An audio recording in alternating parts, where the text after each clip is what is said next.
সাতক্ষীরা জেলার দেবহাটা উপজেলার নওপাড়া ইউনিয়নে। আমার গ্রামের নাম হচ্ছে খুব সুন্দর, সিটি অফ গডেস, দেবী শহর। সো ওই সময়ের গ্রামগুলোর নাম খুবই সুন্দর হয়। ওখানে আমি পড়ালেখা করেছি। আমার স্কুল ছিল শিমুলিয়া সরকারি প্রাথমিক বিদ্যালয়। তারপর আমি হাই স্কুলে পড়েছি আহসানিয়া মাধ্যমিক বিদ্যালয়। আপনারা অনেকের নাম শুনে থাকবেন, খান বাহাদুর আহসানুল্লাহ, ওনার নামে আহসানিয়া মিশন রয়েছে। সো ওনার নামে আমাদের কলেজ সরকারি খান বাহাদুর আহসানুল্লাহ কলেজ, ওখানেই পড়ালেখা করেছি।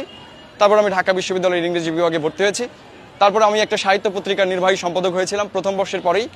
সেখান থেকে আমি অ্যাডমিশন কোচিংয়ে 1 বছর পড়িয়েছিলাম। তারপর আমি বিসিএস পড়ানো শুরু করি। দেন আমার মূলত আস্তে আস্তে আমি এডটেকের দিকে চলে আসি। এখন আমি এডটেক প্ল্যাটফর্মে ইংরেজি পড়াই।